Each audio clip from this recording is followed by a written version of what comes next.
I think I've got everybody added in here properly as the panelists. It looks like we have a few joining us now and some more that are on their way. I just would like to give you a warm welcome to How to Create Multiple Flows of Income. My name is Eric Olala. I'm one of your hosts today. With me, we have Ghislaine La Rochelle from imofacile.ca in Quebec, Canada. And we also have Chris Dennis from the Chris Dennis Group in Calgary, Alberta. And today we're going to be going through a seminar on how to create multiple flows of income. The way we've structured this program today is we want to give each one of us a opportunity to be able to share about our businesses, share about the products and services that we offer, and then as well as present a portion of our topic today. And so I'm not going to go into introducing each and every person, but I am going to let them have an opportunity to introduce themselves when it's their turn. So with that being said, I would like to just review a couple of things for our meeting. This is being recorded, and so we are going to try to make it available afterwards for people to rewatch, and we will keep you posted on that. We're going to be sharing some links. So if you are not able to get into the chat, then what we need to do is make sure that we get your email addresses and we can send the information to you if you are not able to join the chat. The other thing that we're going to do tonight is we are at the end, we're going to have a survey that we'd like to invite you to take. So be sure that you give us your feedback on that. And without further ado, I'm going to go ahead and turn it over to Chris Dennis, who will give us our first presentation today. So Chris, thank you so much, and I'll let you take the screen. Right on. Thanks, Eric. Can you hear me okay? Yep. Perfect. First of all, bear with me, everyone. I'm not a speaker. I'm a coach and a trainer, but I'm not a professional speaker. So this may be a little bit rough for you, but just have some patience and bear with me. So I want to take you back a few years ago in my life. I was laying in a hospital bed. Doctor standing over me. He's telling me about the surgeries that I've just had, the injuries that I've sustained, and in the recovery time that I'm dealing with. And the whole time, all I could think about is when do I get to go home? And the reason that was important to me was, it wasn't that I don't like hospitals. Of course, nobody likes hospitals. It wasn't just because I miss my family. I miss my family. I'd already been there for about a week. But it was, I need to run my business. I need to pay my bills. I need to support my family. How do I get out of here? And it was in that moment that the surgeon telling me they're transporting me to a different facility for long-term rehab, that it really became evident to me how important it is to have multiple flows of income. I'd always had little side hustles ever since getting out of high school, part-time jobs or whatever, painting fences, doing extra things at work. But this was a moment that I realized how deeply important this was. This is about 4 years ago, and this is when I also learned of Grant Cardone. As I was sitting in his facility, needing to entertain myself, I found his book, his ebook, Be Obsessed or Be Average.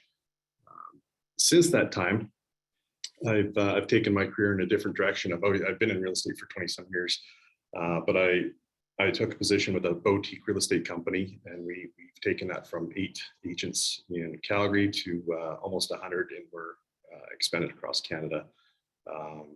And then I've also become a Grant Cardone licensee, where I get to present Grant's material and coach some great people. I'm going to see if I can share my screen.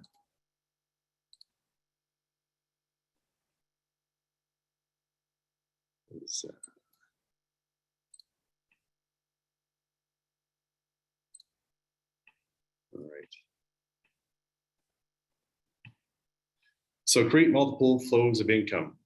So this is what the wealthy do. And it said that the most millionaires have at least 7 flows of income. Grant Cardone thinks it's way more than this. You need multiple flows of income just for that security, for that leverage. And a lot of people make the mistake is when they start a second flow of income, it's to get out of a job that they hate. So they've got their one job, they've got their one thing, and then they start a second flow. And then they neglect the first flow. And bit by bit, they're back down to one revenue stream. So the important thing to do is your first multiple flow of income, your first revenue stream should be your job. And there's my typo, J capital O-B. Your first revenue stream should come from the job that you're already doing. So I'll give you an example. I was 22, 23 years old, and I was working in a lumber yard. And I was driving a forklift, I was carrying heavy things, hated the job. But I got good at the job, and I got good enough that I got the opportunity to move into the sales desk. When I moved into the sales desk, I was still working that same 9 to 5, that same 8 hours a day. But now with that opportunity, I also had the opportunity to make commissions. So I've got my wage, and now I've got my commissions. I got really good at sales, and I was able to almost double my income doing the same job, but I created that second revenue stream of the commissions from the sales. With that, I was able to then make my first investment into real estate. So now I've got my main job. I've added a little bit to it. I found the bonus of that main job, and now I've invested in real estate. After some time, I went into night school, and I started taking my real estate license. And real estate became kind of a side hustle, doing that nights and weekends. But I didn't give up my main job. And honestly, it's because my wife wouldn't let me. I would have quit that job in a minute, but my wife made me hang in there, and I'm glad she did. So I had my main job, had the real estate investments. Now I'm selling real estate. Again, I never degraded or diminished that first flow of income. I kept that there. I kept that solid, looked for opportunities around that. So then with that, I'm selling real estate. Now I'm meeting people in my first job, and I'm doing real estate transactions with the people I work with. I'm doing real estate transactions with the contractors that are coming in to see me to buy their lumber. And I'm finding these opportunities all over the place, and constantly looking for different opportunities. Eventually, my real estate career took off to the point where I had to let go of that first flow of income. I had to let go of that first job. But I had my revenue properties. Now I'm selling real estate. Eventually, I moved into a position where I bought a real estate brokerage. And with that, in that brokerage, then I created more opportunities within that. So it wasn't just a real estate brokerage, but I had desk fees from realtors. I had mortgage people paying rent to work out of my building. I was doing commission advances where we're lending money, short-term high-interest loans. We're doing property management. We're selling products like signage and things like that. So within that brokerage itself, I had multiple flows of income. I'm going to skip my slides here, but second flow was a bonus. Then I learned another skill. So I'm rambling on here, and I'm missing my slides. So I built my brokerage. I've got my real estate practice. I've got real estate. So now I've got the 3 flows of income. I've got the passive income. As you can see here, Warren Buffett says, if you can't create passive income, you'll work until you die. I think Ghislaine's going to go into a lot of conversation around this, and I think it's going to be really interesting. Eventually, I moved into the coaching business.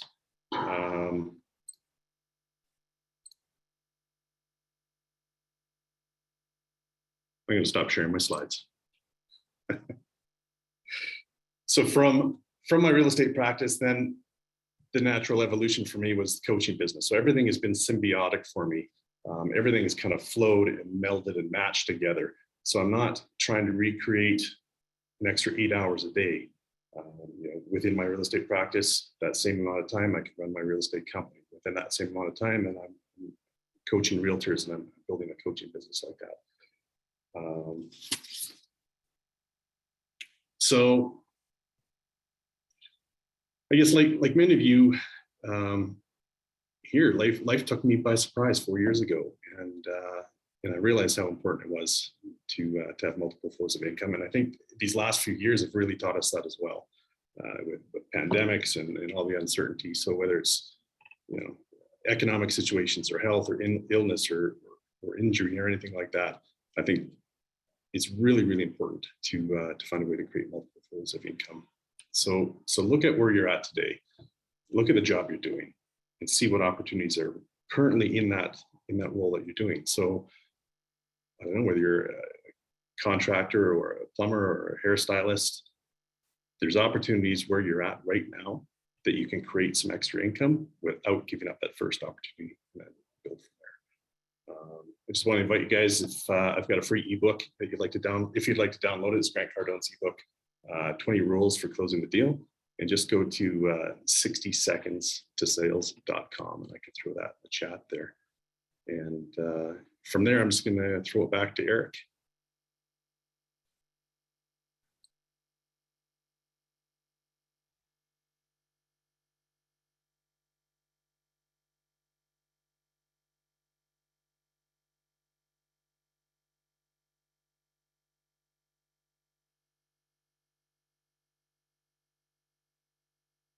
All right.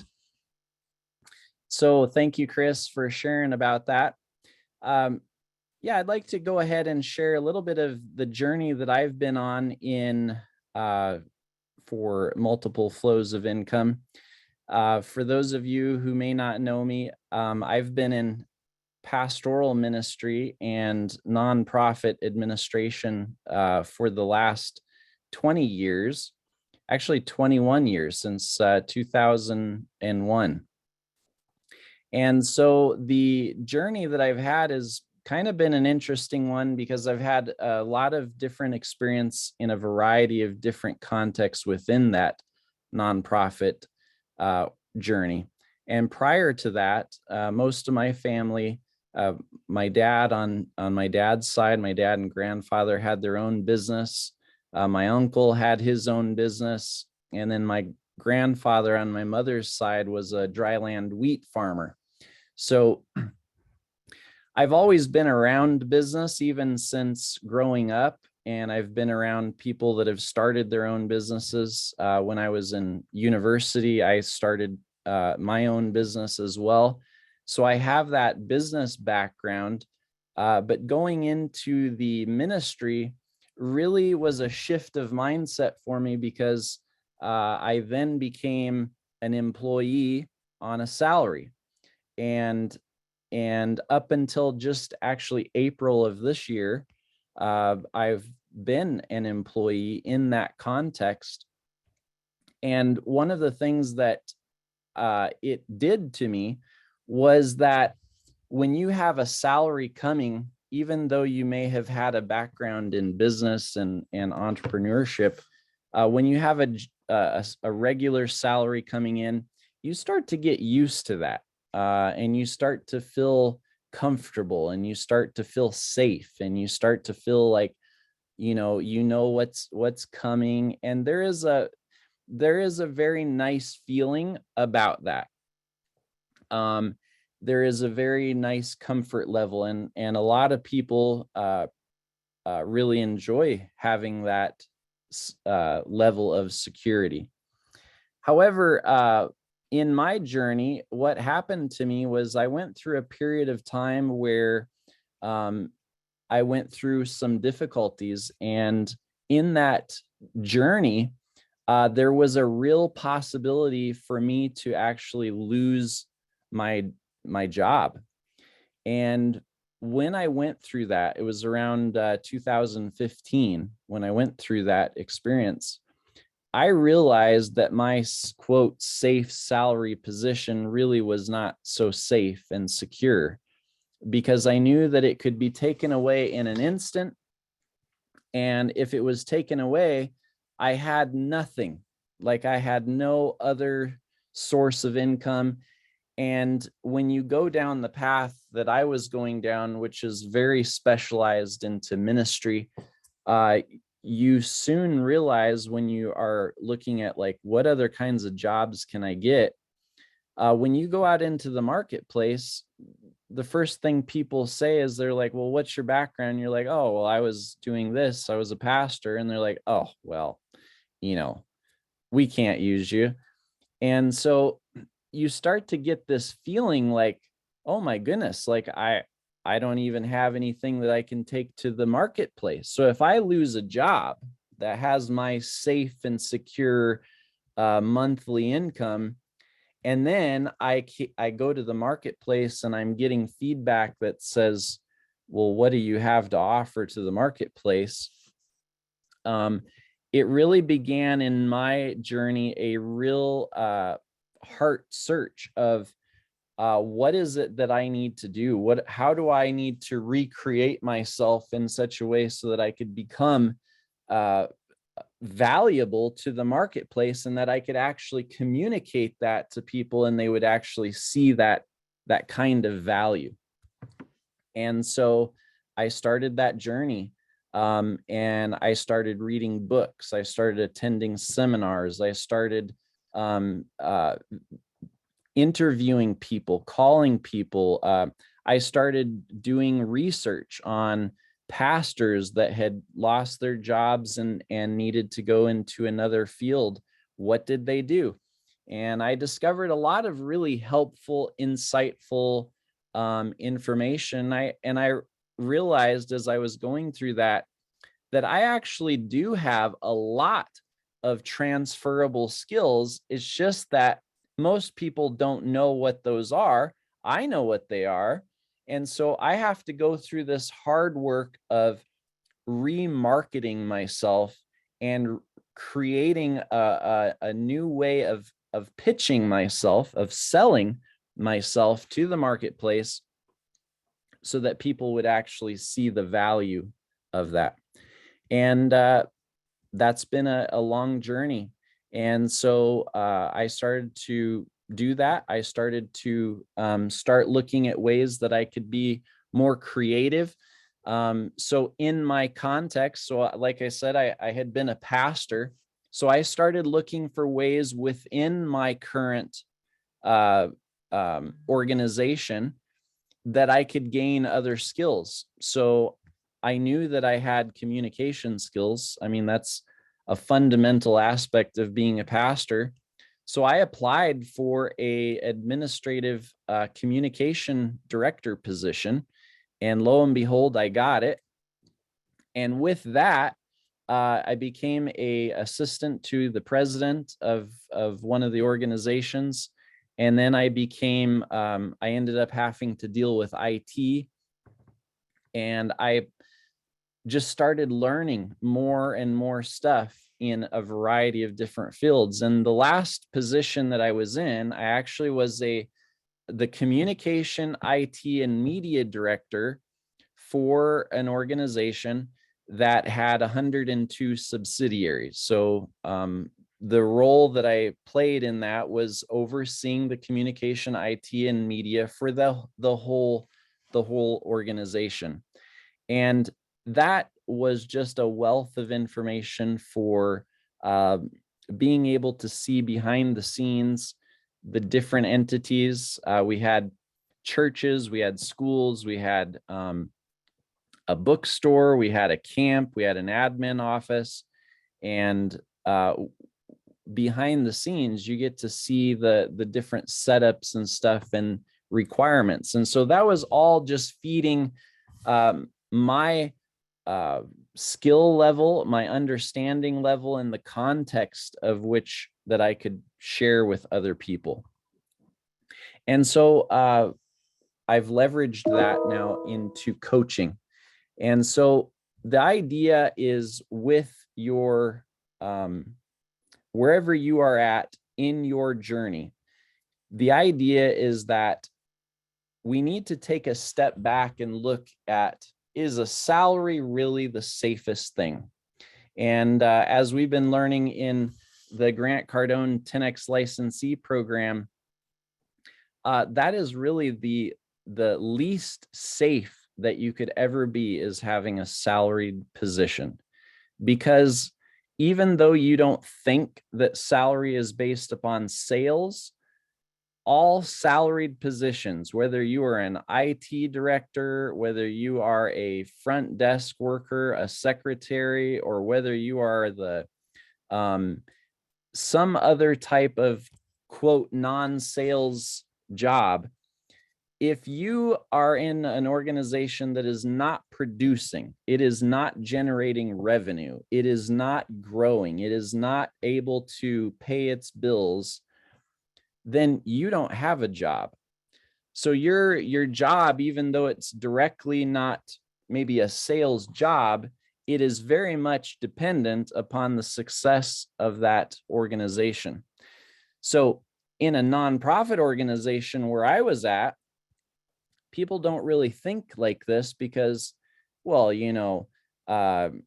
nonprofits are donation based. Well, donations and generating donation revenue and all of that is an act of sales. It's an act of marketing and sales. And so when you realize that, wow, even nonprofit organizations and their ability to succeed is based on the foundation of sales and marketing and promotion, you realize that, wow, there really is no such thing as a safe, secure job that does not have sales somehow tied to it. So it's a total reworking of your mindset of how you think about these things. So in the context of my work, I started learning new skills. I started learning how to invest. I also purchased a house and we renovated the house, and it was with a legal suite. And so we rented out the basement part of it. We lived in the upper part and we renovated it. And now it's rented out and it's bringing in income every month. Not very much income. I mean, it pays its bills and stuff, but the real value of it is that it's decreasing its mortgage. So even though I'm not seeing that like in necessarily cash per month, what I am noticing is that about half of that mortgage payment, and actually a little bit over half of that mortgage payment every single month, is knocking down the principal. And so it's like converting your house into the monthly amount that you would be paying for a place to live.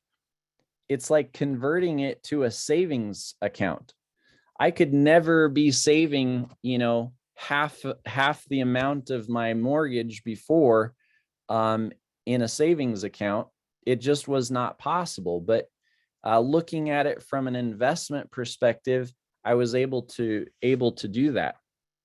But it was very challenging because I made a lot of mistakes. I paid too much for the house. It needed more renovations than we anticipated. And then the renovations that we did do, I put higher, like higher end stuff that we probably should not have put into that particular house. So I made a lot of really stupid mistakes in terms of that investment, which cost a lot of money. But on the backside, it has really helped us to understand, wow, if you do this smart, you could really change around your entire financial situation. So those are a little things that I have learned. I did want to share in the next few minutes before I turn it over to Ghislaine to be able to share from his perspective. There is a number one problem that is affecting people today when it comes to this idea of multiple sources of income. And the first thing that is really challenging people, and I'll see if I can share my screen here.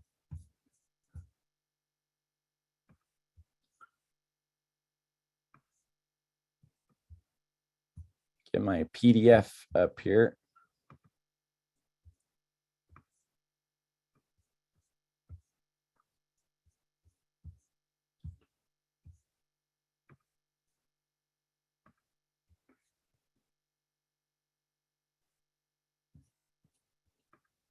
Here we go.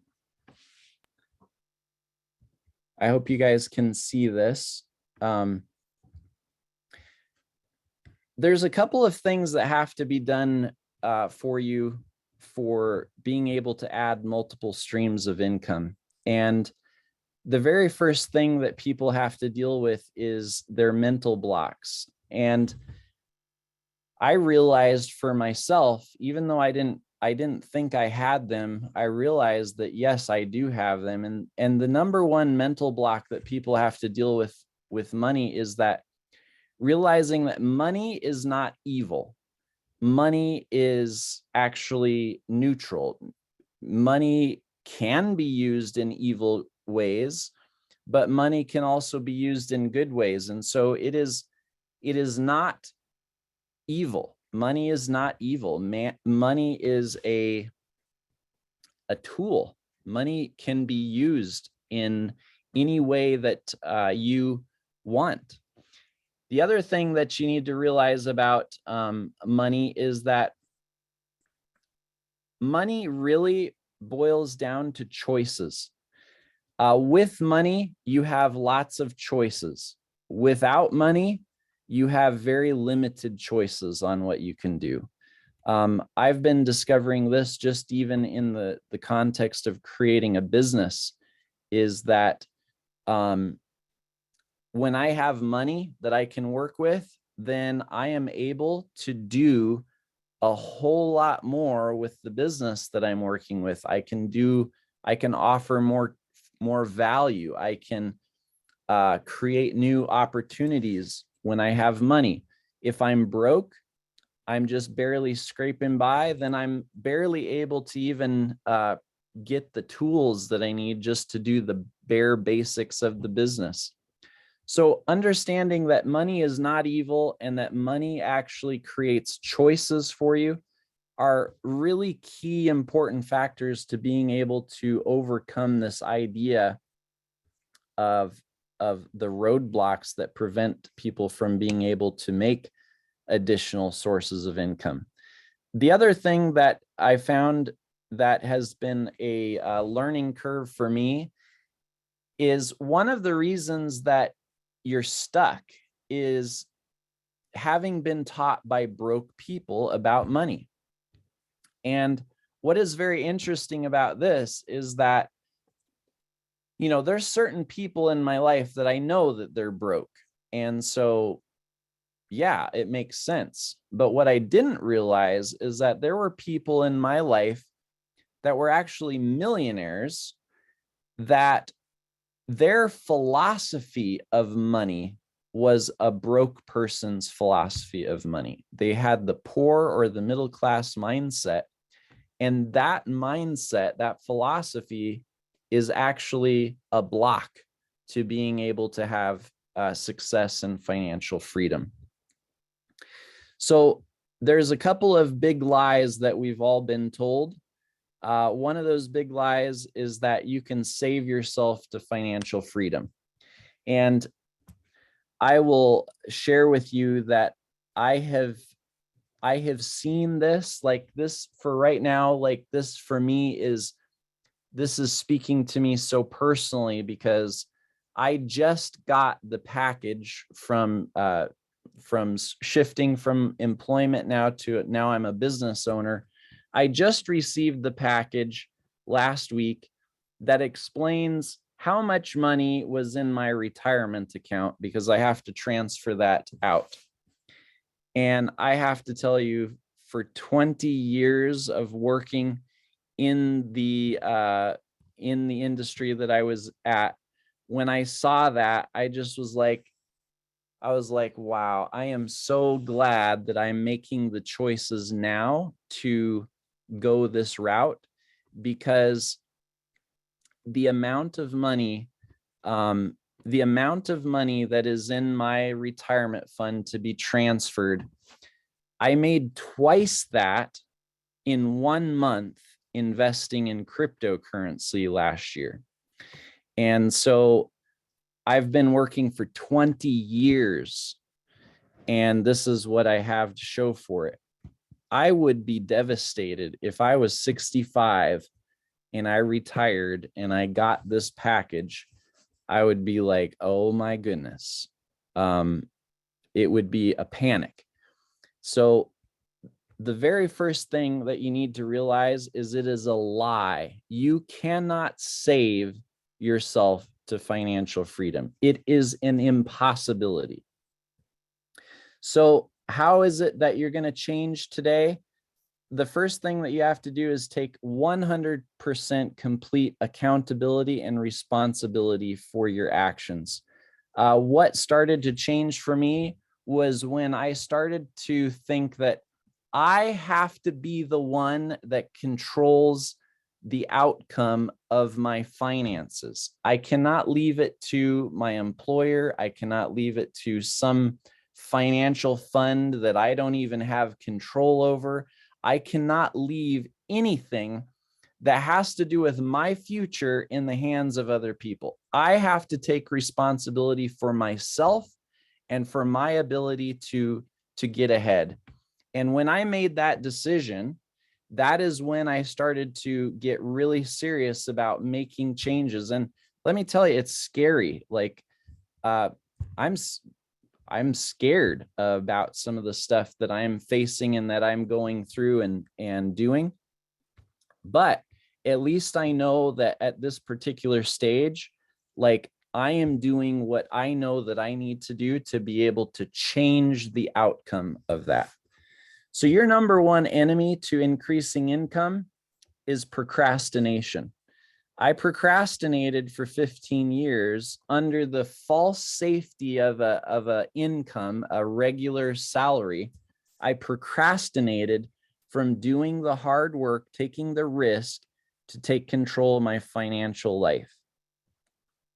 And how wealthy people are different is they are driven by goals. The only way that you're ever going to get ahead in life is you have to learn how to set goals, how to meet them, and how to keep pursuing them even after setbacks. And those are the sort of the key areas that you need to shift in mindset before you can move forward. So at this time, I'm going to turn it over to Ghislaine and give him the opportunity to share about his journey. And Ghislaine, go ahead, and I'm going to stop sharing my screen and you can share your presentation.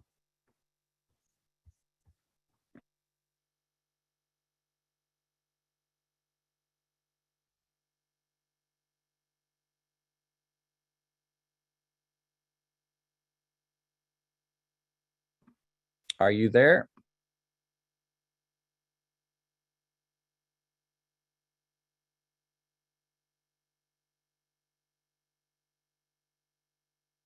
Sorry, can you hear me, Chris? I can hear you now.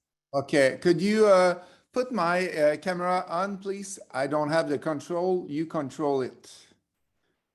Thank you.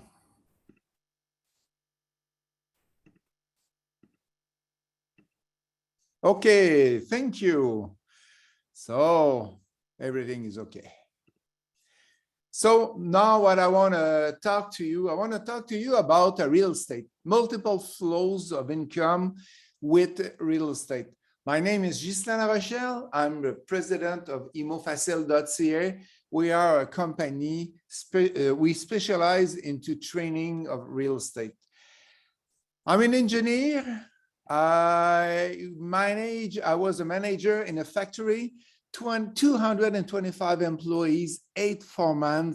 I worked a lot in 2007, and we had to install equipment in the factory. I worked around 80 to 90 hours a week. I even slept on my desk. This is not me because I have gray hair, but I worked a lot and we were installing equipment into the factory and the startup went well. 1 month ago, I got called from my boss. My boss told me, Ghislain, it's time to go for a coffee. Okay, you know, when your boss asks for that, it's the performance evaluation. So he started his sentence, the first sentence by saying, you know, Ghislain, we are a big company and I'm not able to give an increase of salary as I would like to give it to you. You worked a lot of hours in the last year and I would like to give you more, but I would give you the maximum I'm able to give to an employee. And this is 2% increase. It was like a slap on my face with all the efforts I have done. I asked myself, how can I reach my dreams? My dreams in 2007 were to become a speaker. I'm not a speaker. I speak often. Every week I speak. I wanted to write a book. I wrote 10 books up to now. My 10th book will come out in September. I wanted to spend time with my family. I wanted to own a cottage. I wanted to travel with my wife. I did all of this. And how I was able to do that was with the real estate.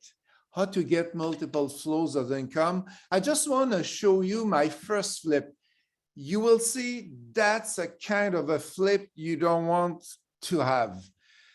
It was done with a private lender and I call it my haunted house, okay?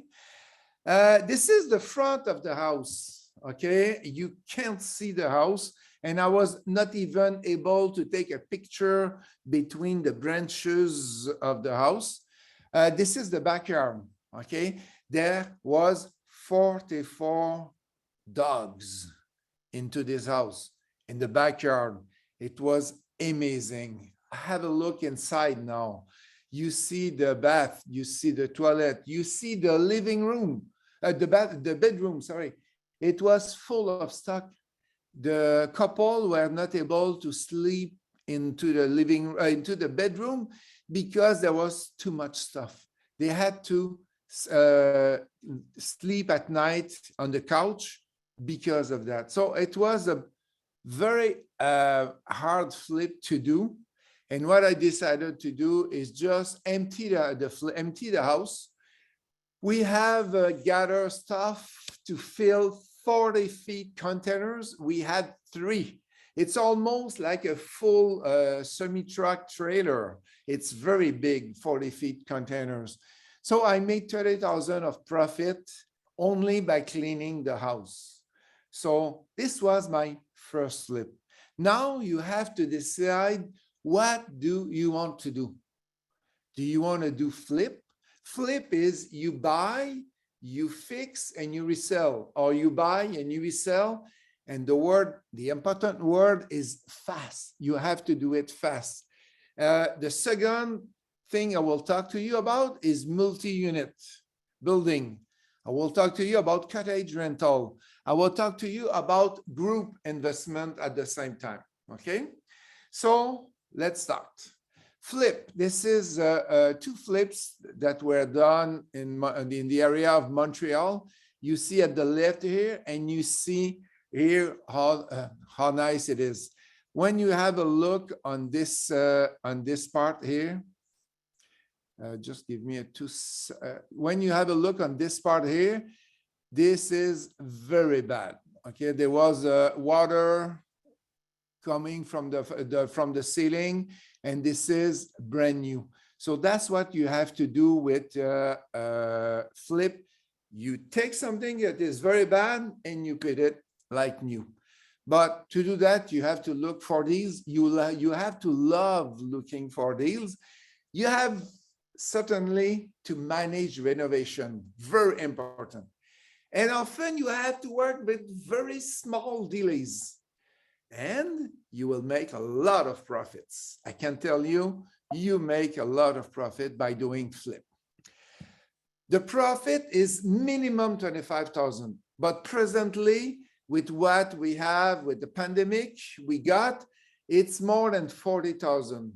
Before the pandemic, I was saying 25,000 or 10% of the selling price. So if you have a house selling for 200, the minimum profit is 25,000. If you have a house selling for 500, the minimum profit will be 50,000. If you have a house or condo for 1 million, the minimum profit will be 100,000. So like you can see, you make some good money with flip, but it is active income. You need to work or you need a good team to be able to do all of this. And flip need time. You need your time. If you stop working, you will stop making money with flip. But let's hear about the multi-unit building. Multi-unit building, you see this picture. I have a 37 buildings like this in Trois-Rivières, not too far from Montreal. And it's a long-term planning, okay? You don't buy to resell the next week, or the next month, the next year. You buy, you keep, and you take the equity from these buildings to buy some other buildings. And you have multiple sources of income: the rent, the parking, the laundry room, the internet, the cable, etc., etc. There is a lot of ways to be able to make money with multi-unit building. This is my first 6 units that I bought 1990 something, okay? I don't remember exactly the date. So if you work and if you have a building like this, you want it passive. Passive means you don't have to work for your money. The building is giving you your money. So if you have a manager who's taking care of everything, this is passive income. You put money there and you get money out. If you want to be active, you do everything. You do what you have to fix inside, you manage the tenant, you answer the phone, you do everything. This is active income, okay? The type of income you can get from a multi-unit building is, the first one is cash flow. What is cash flow? Is income minus expenses. You get money in your pocket every month. Every month you get money. The second one is capitalization, okay? It's your tenant that are paying your mortgage. The tenants are paying your mortgage. We call that capitalization. The third one is market value increase. Before the pandemic, the building were increasing maybe by 2-3% a year. The last 2 years, 21 and 25%. That's amazing. You make money while you sleep. And the fourth one is forced a value increase. What does it mean? It means that you do renovation inside and you're able to increase the value of the building and the rent. I just want to show you presently this apartment here. I'm doing the renovation of the apartment. I will finish probably tomorrow or on Monday. Presently, the tenant was paying $637, and I will be able to increase it to $1,050 per month. So have a look. It's $400 that you increase every month, times 12. That's quite a lot of money, okay? So this is multi-unit building. If we think about something that is maybe not known as much in your area, but in Quebec, in Montreal, and Quebec City, there is a lot of a cottage rental, okay? What you do, you buy a small building. You see, this is my cottage, okay? Close to a lake. It's not too expensive if you compare to a multi-units building. You manage, think about it. You manage people on vacation instead of long-term tenants. It's a lot easier because people are often in a good mood. They come for vacation at your place, and it's a lot easier. But you have to invest more of your time because you manage maybe 50 tenants a year instead of only one per year. You get a good resale value and you get a great income too. I will show you how great it is. Income, if it's passive income with cottage rentals, it's with a manager. And presently, I sell a lot of lots, a piece of lots, land lot, sorry. And let's say we sell that for around $60,000 to $100,000. You add a cottage on top for about 400, 450, around 500, 550, you get a very good cottage. It could be managed by anybody, anywhere on the planet, almost. And you can own it from anywhere on the planet. And you get, I would say, this type of, in Montreal, north of Montreal, in the Laurentide area, you get around 80 to 90,000 a year of income, okay? 50,000, 500,000, sorry. And you get 90,000 of income a year. This is not net income. You have to remove your mortgage, you have to remove expenses, but usually you get around 15 to 25% of your money invested. 15 to 25% of your money invested. I was listening Eric just before, and he was saying that when he got his package, it was not a lot of money. Think about it. Cottage rentals are very good.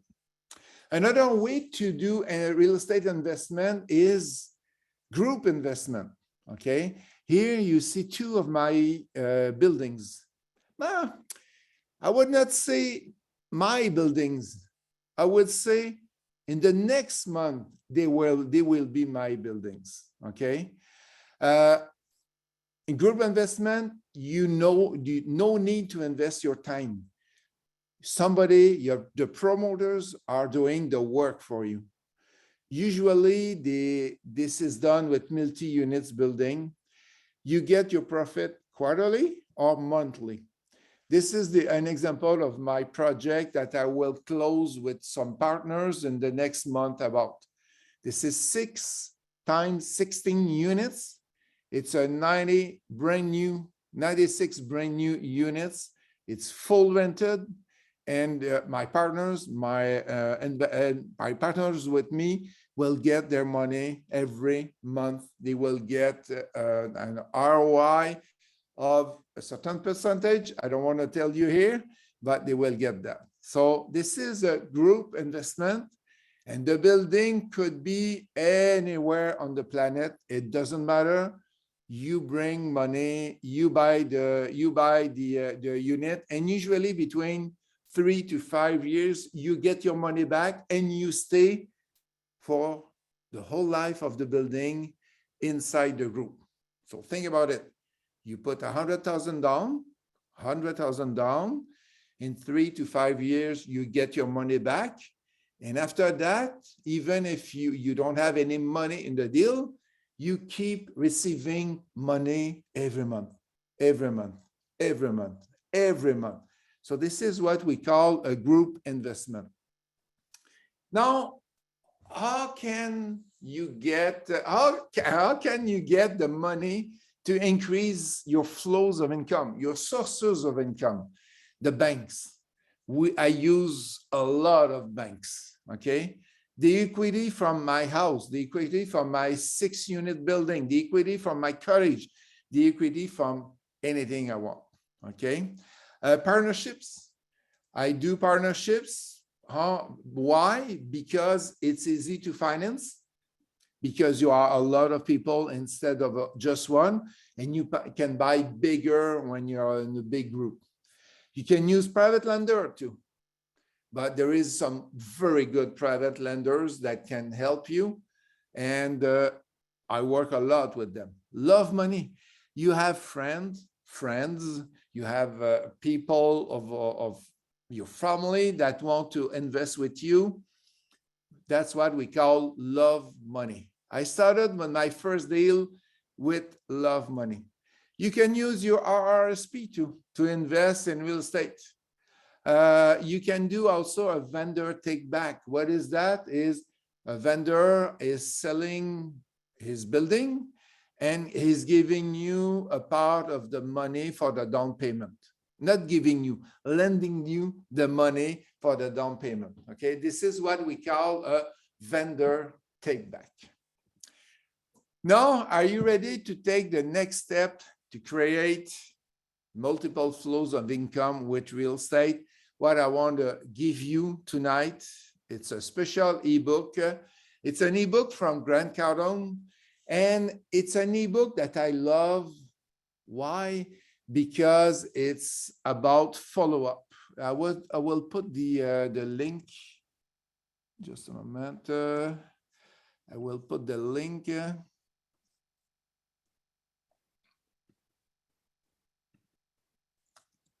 Into the chat.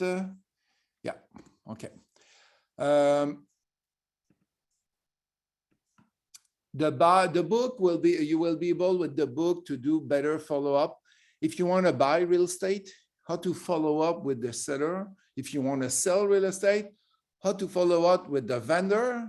You want to do partnership, and usually when I do partnership, I call people. Okay, do you want to come with me into the partnership or no? Okay, I do want to call. Do you want to come? Do you want to? So you have to do a lot of follow-ups, and this book, this ebook will help you. So it's a free ebook. You just have to click on it. I will just ask you your name, first name, and email address. And tomorrow my team will send you the ebook as a PDF. So this is what I had to tell you about the real estate investment, multiple flows of income. It's back to you now, Eric.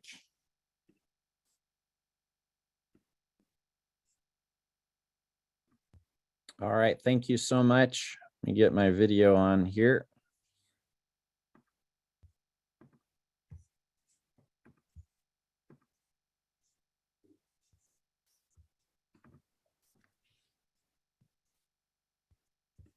Okay, well, thank you so much for that, Ghislaine.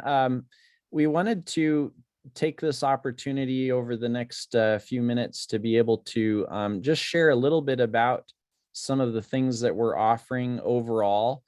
And we have, of course, our attendees here that may have some questions. I am going to see if I can launch a poll here. Let's see here. All right, so for everybody, I'm going to launch a poll. If you would like to get some more information from either one of us or all three of us, or if you'd like some more information about upcoming seminars, this poll is going to be an opportunity for you to do that. So I'm going to launch that right now. So I'll give you a few minutes to fill that out. And while you're doing that, I just want to mention to you a couple of things. We are planning to do a seminar like this once every month. I think for our date, I think we had decided on the first Thursday of every month. Is that correct, Ghislaine and Chris? Yes. Yeah. So the first Thursday of every month, this is kind of an experiment for us. All three of us are Grant Cardone 10X licensees, in addition to our businesses that we do. And so we do offer coaching And I thought maybe it would be good for us to just briefly explain the different types of coaching that we offer. Now, all of us are Grant Cardone 10X licensees. Maybe in a future session, we can go more in depth as to what all that entails.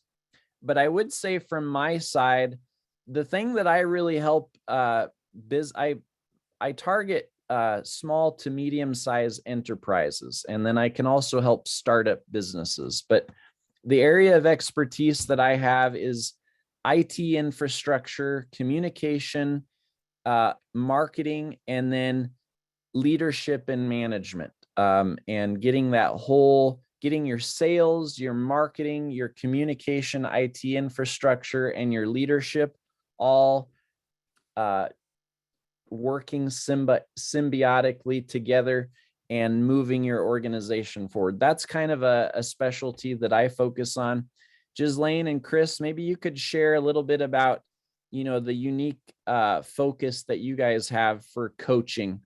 It's very easy for me. I'm a real estate coach, and I'm a sales coach also. I'm able to help a business owner to better sell. And Chris? Yeah, so my sweet spot where I focus my energy is building and scaling sales teams, especially in the real estate industry. That's kind of where I've been for the last 20 years. So that's where I focus my energies. The difference between you and me, Chris, is mainly for real estate and real estate agent. That's And right. on my side, it's mainly for real estate investor. I don't do Yes. any real estate agent. So on the survey that we have here, we ask, if you're interested in hearing from either one of our organizations. So whether it's Ghislaine or Chris or from me. And then the second question is just asking your opinion on how you felt this seminar went, if you felt that it was helpful. We have a ton of different topics that we can choose from in future meetings. And then the other is, if you're interested in Grant Cardone, maybe what we'll do in a future session, we'll actually take the whole section and just dedicate it to really just going through who is Grant Cardone, what are all the products and services that he offers, how does the 10X licensee program work, and what do we offer with that? I think that might be helpful for our listeners. And then if you could just leave your contact information, then that way we can share it between us three, and we can make sure that you get followed up on. I did want to give the opportunity to both Chris to share if you had an offer that you wanted to share again. We can put that in the chat. Ghislaine, yours as well. And I can share a offer as well, that a link to a store that I with some items on there that you guys might be interested in checking out. I also would like to open it up if there are any questions that any of you have.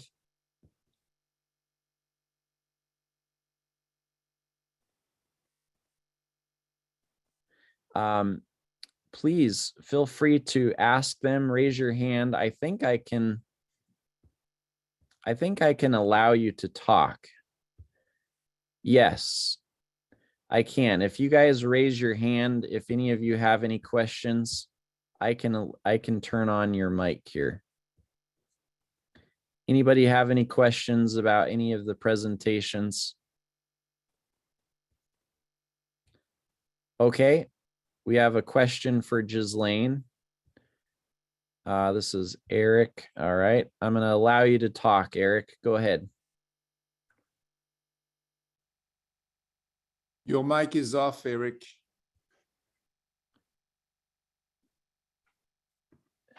Oh, I have no mic. Okay, write the question, Eric. Okay, yes, you can write it in the chat. Yeah. While he's writing, anybody has questions?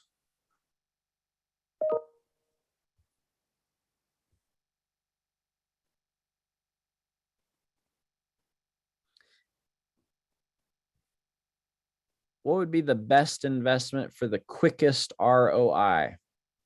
That's a very good question. Usually it's a flip or cottage rentals, okay? If you go with multi-unit building, it's very long, very long. Commercial is long, or land development maybe, but it's not fast. It's not fast. I would say flip and cottage rentals are the best one. Yeah. And if I have to choose between the two, if you have time to do flip, go with flip. Okay. If you don't have time and you're able to give your cottage to a manager, go with a manager, cottage rental manager. And he says, what about passive income? Passive income, it's only the cottage rental is passive, but not 100% passive income. So you need to take care of your cottage. You need, even if you have a manager that brings your customer, there's a few things you have to do. So for passive income, cottage rental. For active income, flip, I would say. Thank you, Eric, for your question. And I would add there too, for Eric, with the rental that I have, we actually have a management company that does everything. And when I say everything, I mean everything. They've had to replace the roof, the piping.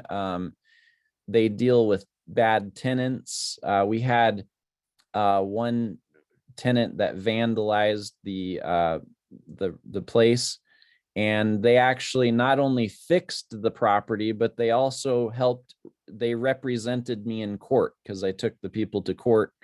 So like they do everything. And I really, really value that because it's like, it's stressful in the sense that, you know, these things are happening, but they're the ones on the ground dealing with it. So it's a real blessing in that sense. Any other questions that people have for any of us?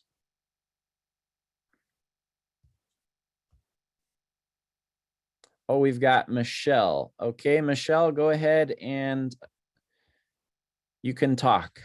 Hello, thank you so much for having us here in the seminar. I just have a question for all of you. What would be the best choice for passive 100% income? Like I have been in this in the rental market for a long time. You know, like I do have some properties abroad, you know, that I rent, and I can tell you that that's a good thing to do. It's a little bit stressful when things go wrong, as Eric mentioned, right, with these tenants that he had to take to court. That has happened to me too. But no, I wanted to make it easier for myself, right? So to make it more like a passive income. And I was thinking about something like maybe some sort of sales that you put a manager, or what would be the best thing to do? I'm gonna jump in, and Ghislaine and Chris, you guys can add. I don't know if this is gonna answer your question directly. It's more probably from a philosophy that I have and where I'm heading in my own journey. But there's three things that I see. Well, actually four investments that create income for you that can be both passive or active. And I think that a good strategy is trying to get into all four of them. So the very first one is, of course, invest in yourself. So everything that you invest in yourself, learning more, is giving you more insight. You can leverage that both actively and passively. So investment in yourself. Number two is an investment in your business. So if you have a business, I would invest in growing your business. Buy time. They say time is money. Well, what that means is you create more time when you hire people to do things that you can delegate to. So expand your business, invest in your business. That's the number two investment. Number three is real estate. So having those hard tangible assets and so on and so forth.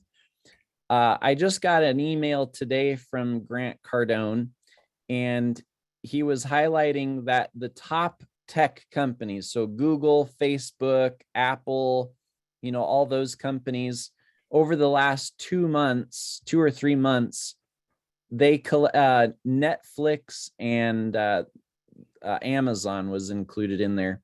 Over the last 3 months, those top companies have lost $1.7 trillion. Grant, who has over $5.2 billion in real estate, he says, I haven't lost anything. His investments are just steadily going up and up and up. So real estate is a really good investment if you do it right. If you do it stupid like I did my first one, it can be a real pain and it can get you in trouble. But if you do it smart, and if you talk with guys like Ghislaine, who are very experienced and can guide you, it's fantastic. And then the fourth investment that I'm really into is blockchain and cryptocurrencies. And many people say, oh, that's so volatile and risky. When you start understanding how to control risk and some of the new investments that are coming out right now, you can do through cryptocurrency, you can do a secure investment using a stable coin, which is it's pegged to any currency. So a stable coin could be like Tether, which is it's pegged to the US dollar. So you're not getting the fluctuations in the cryptocurrency like Bitcoin or Ethereum. It's pegged to the dollar. So that it's a cryptocurrency, but it's staying on par 1-to-1 with the dollar. Right now, you can invest in stable coin investments, and you can get easily 12 to 20% annual interest earned just investing in some of those platforms like that, doing yield farming and staking. So those 4 investments I would highly recommend. Invest in yourself, invest in your business, invest in real estate, and start learning about decentralized finance investments, because there's a lot of safe investments that can earn you passive income immediately. Okay, thank you. Eric, do you want to go? Chris, sorry. Sure, I can jump in real quick. I like real estate. I like it. You can touch it. You can see it. You can fix it up. You can make, force the appreciation on it. Values go down, you rent it and you cash flow it. Values go up, you can always refinance it, take some of that money out, and continue to cash flow it. Your tenants are paying down your equity. Yeah, for me, it's all real estate. Ghislaine is definitely the expert on the cash flow side of it. I'll let him jump in from there. But Eric, I'm gonna have to bend your ear on the crypto, because every time I jump into that well, I leave my money on the table. So we'll talk later. On my side, Michelle, I would say maybe private lender. If you want something very passive, private lender, you could get from 8 to 12, 13% of ROI. But you're not doing the job yourself. You're giving your money to a professional private lender, and he's gonna lend your money. So this is passive, okay? The other one is a group investment, like I was talking about. Usually you get between 10 to 25% of your money on a group investment like this. Not every month, but if you add the value, increase of value, that's what you get. Thank you. Thank you. I saw a question from Brent. Do any of you have any experience in short-term rentals? I do have a lot of experience in that. I presently have around 200 lots for sale for rental, short-term rentals. This summer, I'm building 6 cottages for short-term rental, and you make a lot of money with that. If it's a condo, if it's a cottage, if it's your house you rent, this is this you get, I would say, around between 2 to 3 times more than if you do multi-units building. That's the average we can do in Montreal.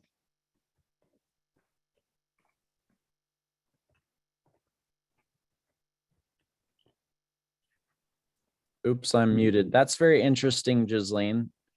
So if somebody was interested in learning more about those opportunities, they would just contact you at your company? Yeah, and I just wrote it back, info@imofacil.ca, and it will be given to me.